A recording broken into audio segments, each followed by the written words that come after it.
All right. Well, this is Bob Donnell with Everything Next Level, and it is just a thrill to be able to bring in a good friend of mine, somebody who I know is an expert in her field. And when I say that, it's because there's a lot of times that there's people that they're generalists in a million things, but they want to proclaim that they're an expert in so many different things. What I look for is somebody who does exactly what they talk about, and that is their career path. That's what they're doing. That's how they're making their money. That's how they're making an imprint upon the world. Whatever that is, they're in game. But it's through that. And I became aware of Amy. Well, we connected, I don't know, a few years ago. And I don't remember if we met online. How did we meet originally? Linda Forsythe introduced us. Oh, that's right, Linda Forsythe. Yes, I was doing Mentors Magazine, and she made the introduction, and she connected us, and then Amy and I connected over another thing that we'll talk about a little bit later, a personal story that both of us have, and so we connected over that, and I tell you that the thing that I've learned to appreciate about Amy is, one, she's an expert in her field. She's a real estate investor, but she's a savvy real estate investor. She does it daily, which is really cool to witness and just see some of the things. And she's going to talk about some of the successes and some of the pitfalls and everything else. But it was really cool this last couple of years to just watch her do that. But the other thing is that she's a mother of some small children. And she's doing this balancing act, and which is really cool to watch. And she's got such a cool thing. If you follow her on Facebook, which I highly encourage you to do, you will see some great videos of her and her kids and how she surprises them and how it's really a cool experience and relationship that they have. The other thing is that she's got an amazing heart and a passion for people. And so with that being said, I just want to welcome and introduce Amy Jones. Thanks, Bob. I appreciate it. Absolutely. So now you are in Colorado Springs. I am. And you used to be out here, though. How long ago did you move to Colorado Springs? This time around, we moved back in 2014, so just a little over almost 2.5 years. Okay. And what took you back there? Because you were pretty established here in Huntington Beach, right? Or in this area? Last time I was in Lakewood. Okay. Up near LA. So I actually moved back to California for a year to support my father in retiring so I could get him to move back here. Okay, let's go with that story because that's pretty cool. So you're how old? 35. And your dad is how old? 55. 55. And you moved back here to support him and to help him retire. Yes. So what was he doing? He was the COO of one of the largest purchasing and flipping rehab companies in LA County. Okay, so it's not like he had a $30,000 a year job that you had to help him replace to retire. It was a pretty good income that he had to replace in order to retire. And you moved back and you helped him do that. How did you do that? Well, what it was he had commitments to the company that he was working with, and so I was consulting long distance for the company for a few years from out here, and he was boots on the ground there. Wow. So we had a conversation. He said, these are the things that I said would be in place before I could leave. And we determined that it would be much faster to be able to get those things in place so that he could leave in integrity.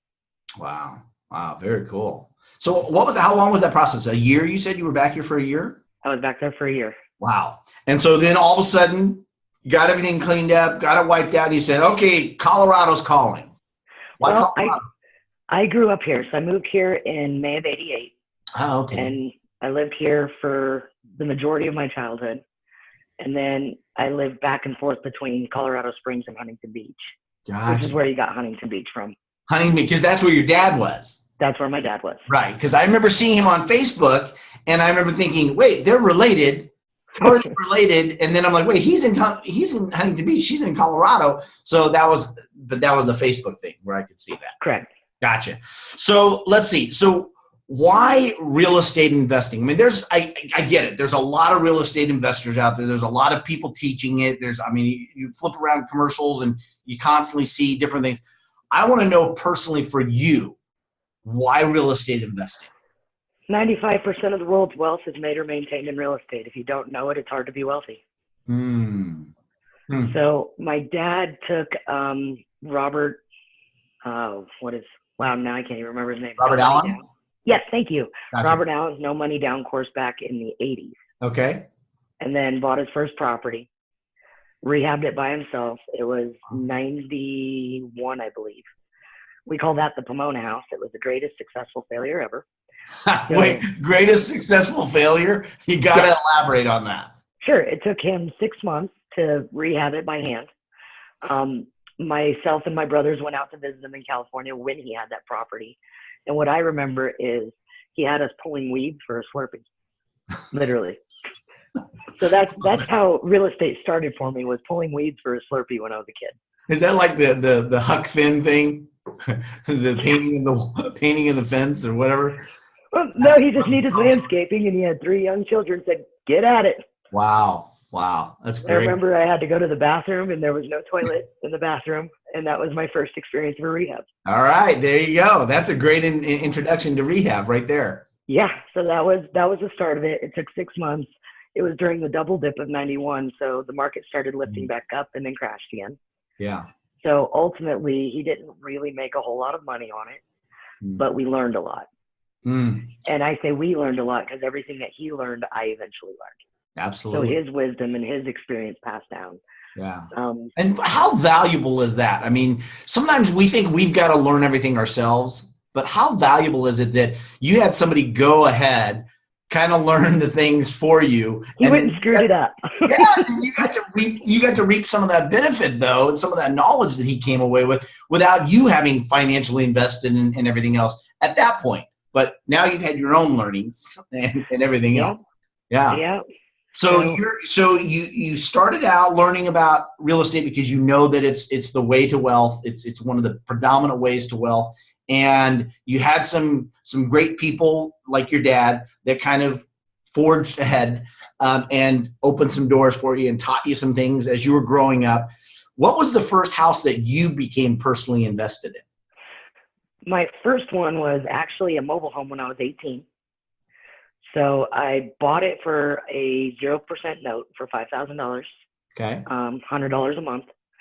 I paid it for like 10 months. And then I said, you know what? Would you take a cash out for $2,200 today?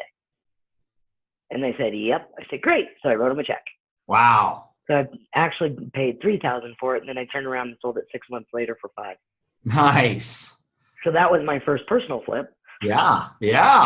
It wasn't intentional. What did that do to you? I mean, to make that, how old were you at that point? I was 19. So at 19, you take this, you make this investment, you make a flip, you make an extra $2,000 because you pay the note off early. And what did that do to your psychology? I didn't get that it was my first flip until years later. I had no idea. At the time, I was a general manager for Pizza Hut. Okay. So I was very focused in business and operations and building people and teams and systems. And real estate was it was more of a background game and something that I enjoyed learning about, but I wasn't doing full time yet. Okay. So did it give you confidence at all that you know you can do this now? It's not just a theory and it's not just somebody else has done it. Now you've done it. Yes. Yeah. When I realized, I was like, wait a minute, I've already done this. That makes it way easier to duplicate. Very cool. Just add some zeros. Yeah. That's nice. So going forward, you end up, how many houses have you flipped up to this point? Over 1,000. Over 1,000 houses. Yes. How many of those have been nightmares? Because when somebody thinks about becoming a real estate investor and flipping houses, they start off with the grandiose idea that, it's going to be great, I'm going to get rich. And then they get the reality that there's some challenges along the way and some can't weather the storm. How did you weather this storm? Because I know there had to have been challenges along the way. We buy distressed properties. Okay. So our perspective is we are buying challenges. So when they show up, it's not a surprise. It's like, oh, this is new. Okay. Gotcha. So we live from that frame of mind that it's not supposed to be this perfect system of it goes in and it's a beautiful thing. No, we expect stuff to show up along the way, every day, every property, every time. I love the fact that you said we buy challenges.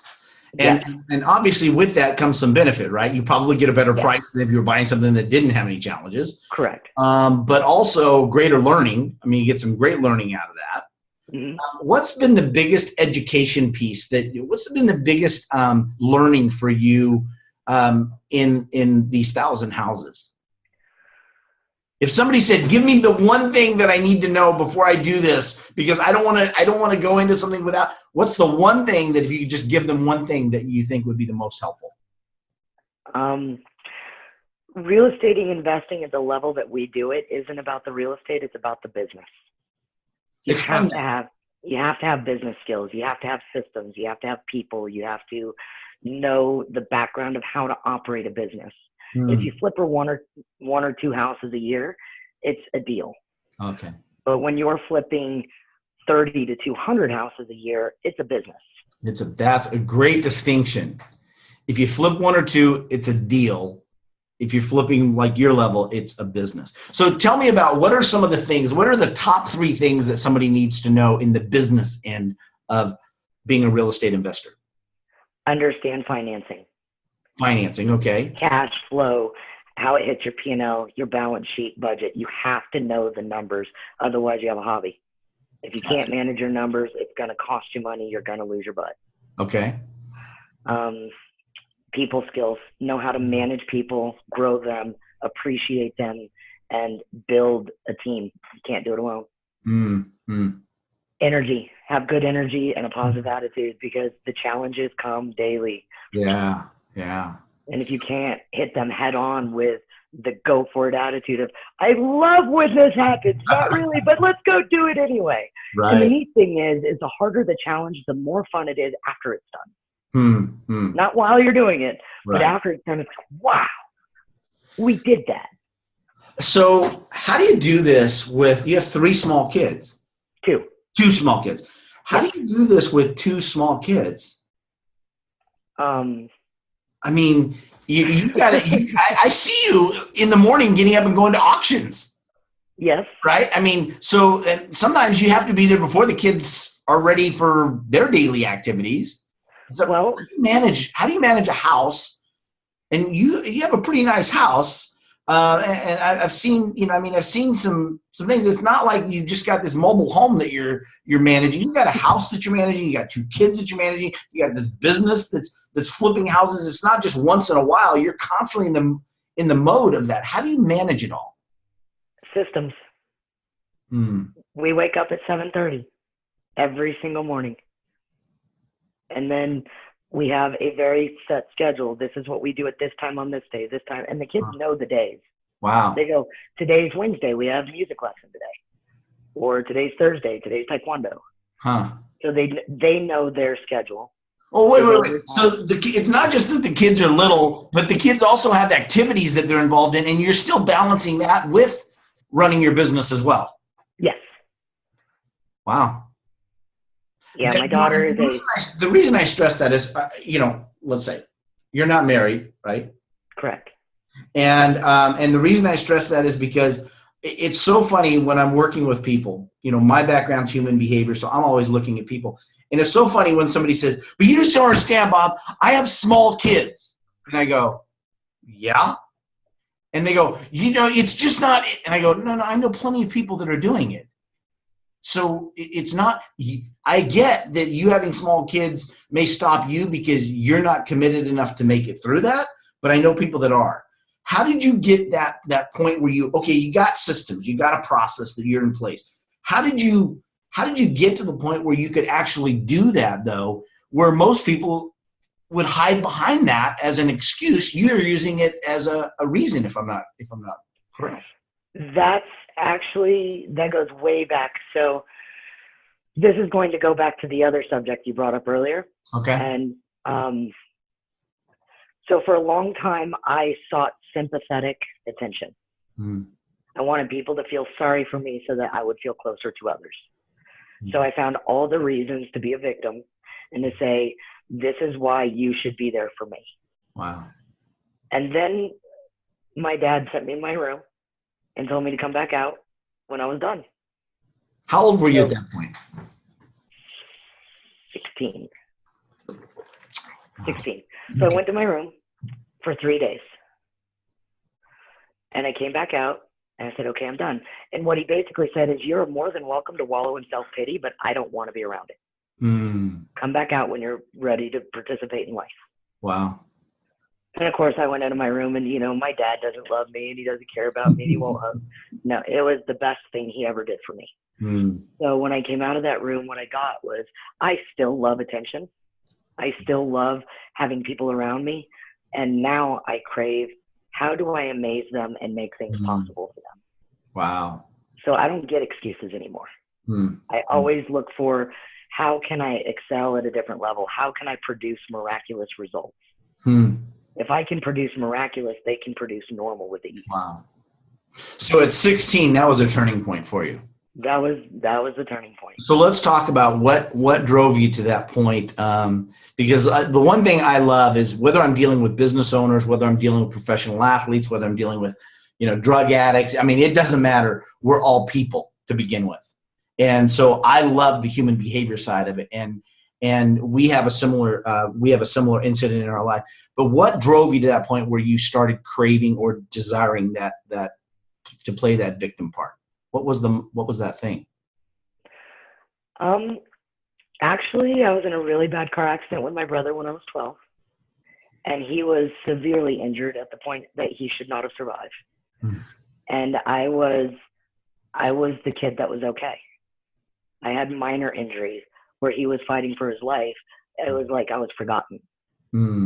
So everybody was focused on my brother and not me. So I started finding ways to force people to be focused on me. So that was the catalyst for the beginning of the sympathetic attention. Yeah. And then fast forward, what other things came to play? Are you talking about the event at 14? Yeah. Gotcha. So when I was 14, my mom killed herself. And that one threw me into, she was a single mom. It was just me and her. My brother was in Denver going to college. My dad was in California. My grandparents were in West Virginia. So it was literally me and her. And we got into a really bad fight, and I left. And the next night I got the call that she had taken her life. So that was the beginning of the wallowing in self-pity. Nobody understands. If you had been through what I'd been through, then you would have the same experience. And it was my excuse to do whatever I wanted, whenever I wanted. And I could literally just look at people and go, I do this because my mom killed me. Wow. That is, first, we've had this conversation, and, but I just want you to know that, doesn't matter how many times I hear it. I just want to say, I am so sorry that you had to go through that.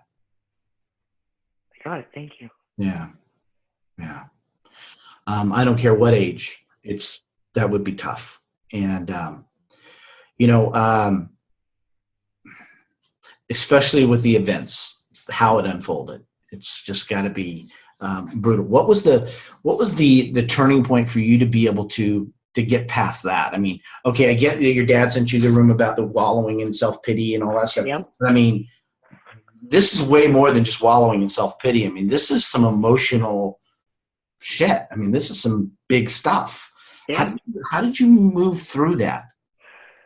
The point that I recall specifically where the moment occurred is I was sitting on my porch. I had moved back to Colorado Springs. I was probably 25 or so. Wow. And I was literally sitting on my porch, just so grateful for where my life had become and who I had become and how everything had played out. And I was sitting on my porch and I just had that realization of, if that moment never happened, I would not be here.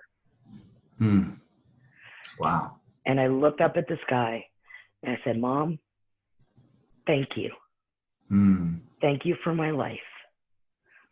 Thank you for taking yours and creating access for where I've become. Wow. And that was the moment where I don't look at it as a negative anymore. Mm. I don't look at it as something that was taken from me. I look at it as something that was given to me. Can you elaborate and explain why her taking her life allowed you to be where you are? I did not have a relationship that was very strong with my father when my mom died. Okay. And now I have my dad. Mm. Wow. And he went through a lot of stuff getting me, including the conversations of, I wish it was you. Mm. How come you're here and she's not? I mean, he went through teenage hell. You said that to him. I did. Wow, that's I did. I was unbelievably mean to him because I was angry and I didn't know where to put it. And he stayed and he stayed and he stayed and he just wouldn't give up on me. Wow. And the other thing he gave me is, it's not what you can do when you feel like it, it's what you can do when you don't. That's a great one. And that phrase has gotten me up and gotten me to produce so many times when I'm tired or I'm sick or I don't feel like it or I don't want to play or whatever the reason was. Right. And he said that the difference between people who make it and people who don't are those who show up regardless. Wow. So everything, that was the fulcrum point. Mm. It shifted my life. My mother was an amazing human being. Mm. I grew up with her telling me that she believed in me. I could do anything. I still believe that to this day. And she was perfect for my childhood. She was my perfect mom. Wow. And I still miss her and I still love her. And I have the life I have because she chose what she did. Yeah. Wow. Thank you for sharing that. Absolutely. I know that, we've talked about parts of that before, but I want to just acknowledge you for the strength and the courage to share that, the good, the bad, and the ugly of it. And I also want to bring attention to, you started this amazing group in Facebook for survivors of suicide. Yes. And what's the group name? Suicide Lost Survivors. Suicide Lost Survivors. And I happened to cross it one day and I didn't even know it was yours. I happened to cross it and I'm like, oh, this is kind of cool. I'm like, and I'm looking through it and I'm thinking, well, wait, Amy.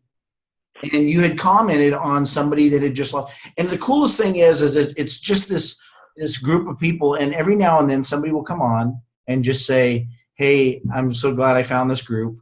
My father, my brother, my sister, whatever, committed suicide last week, last month, last year.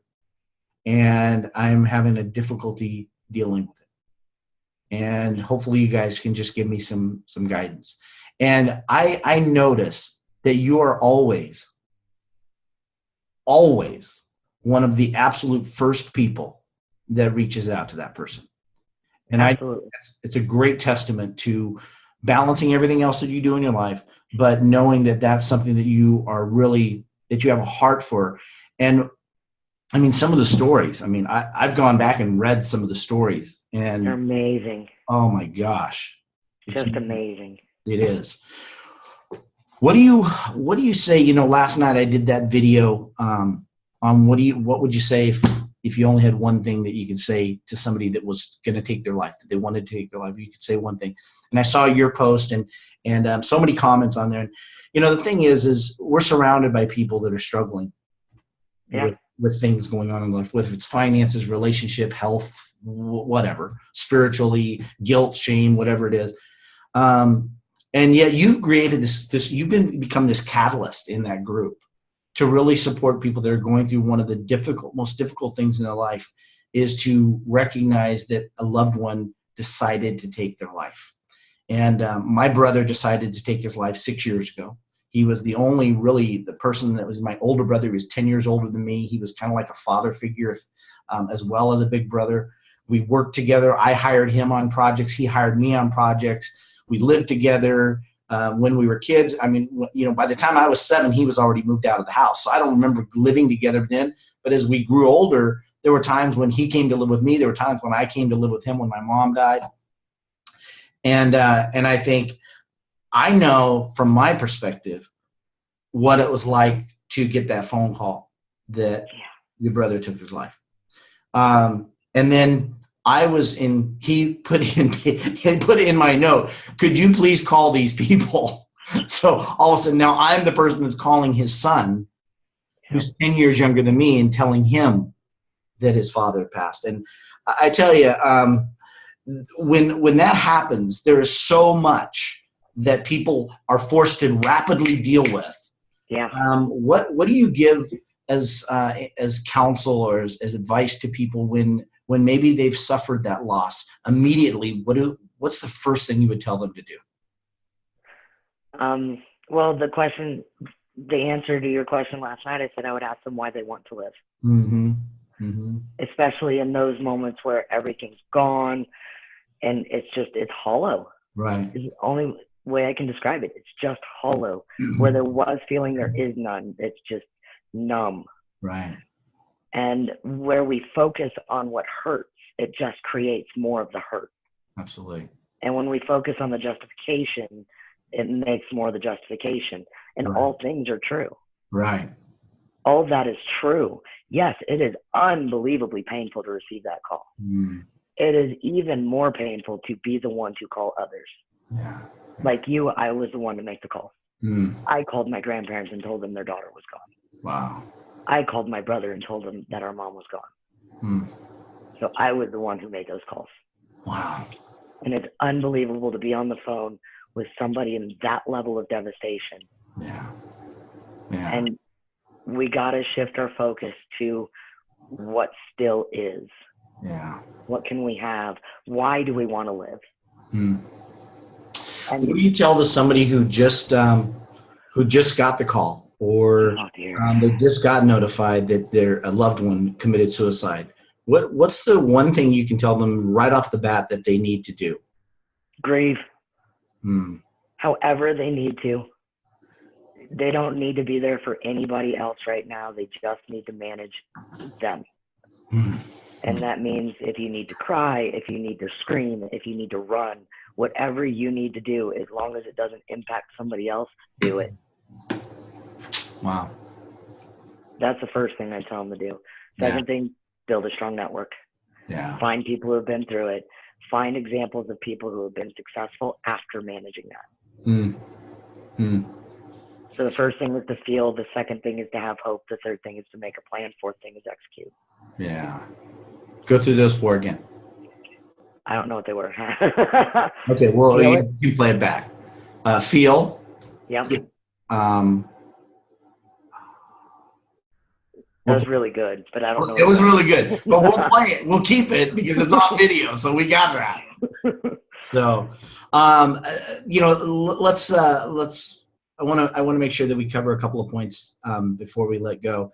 And one is, you have this amazing ability to do this investing and this real estate investing. And who have been some of your greatest mentors? I mean, obviously your dad, who was taught by Robert Allen, and but who else? I'm old school, so Peter Fortunato, John Schaub, Jack Miller, Jack Fullerton. So when you go all the way back in the days, when you're talking about the guys 70s, 80s, one of my favorite stories is when I out-negotiated Jack Miller for a calculator in a parking lot. Calculator? For a calculator. How did that come about? What? He had calculators in his car. I don't know why, but I didn't even, maybe he out-negotiated me. I don't remember what the price was, but I wasn't paying it because it was Jack. And so he finally goes, that's the price. And I looked at him and I said, well, you have a choice. You could either sell it to me for my price or you could keep it. Yeah. He goes, okay, I'll sell it to you for your price. Awesome. So you got some great mentors. Yes. And some of these people are still with us, and some of them maybe have passed. Yes.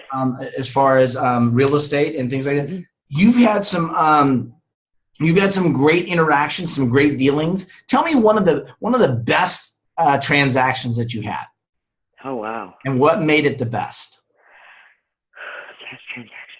Okay, I'll give you one. So we bought a house. It was a short sale. Thing was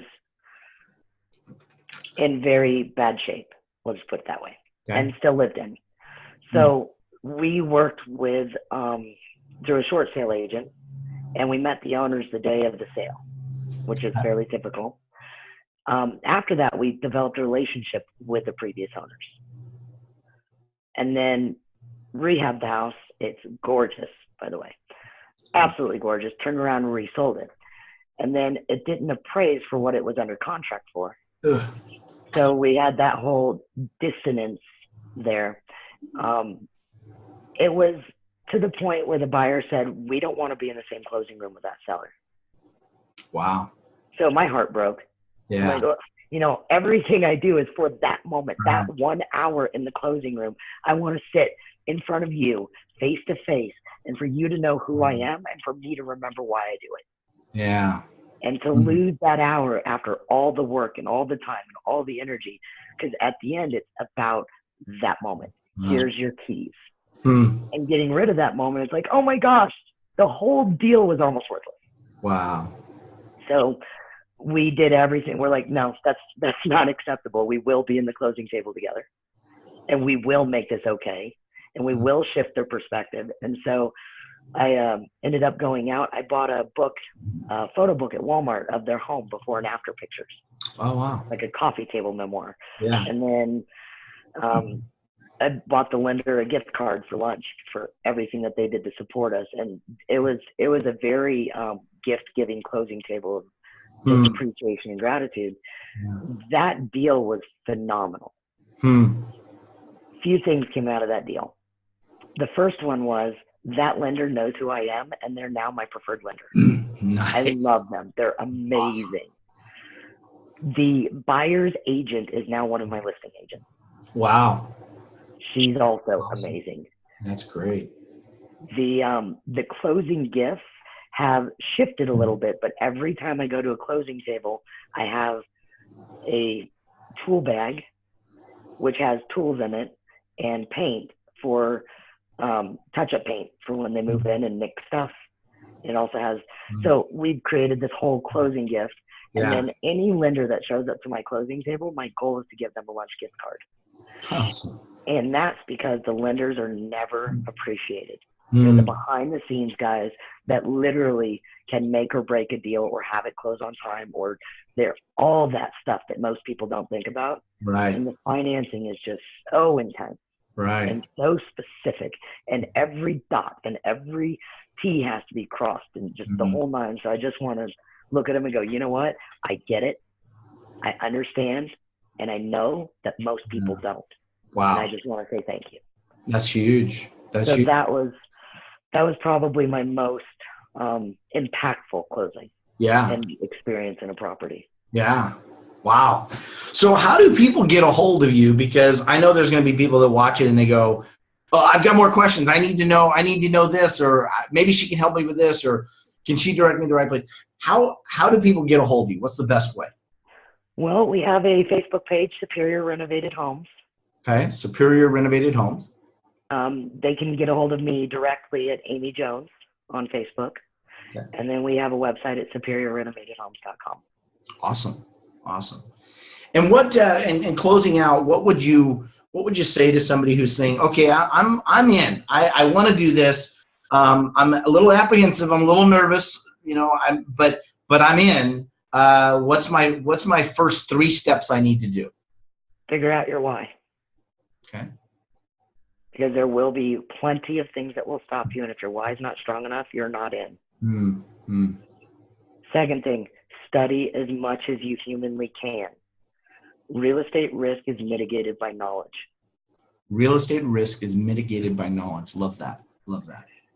The third thing, find a mentor. Do everything you can to impress them, because we really don't have time to train people.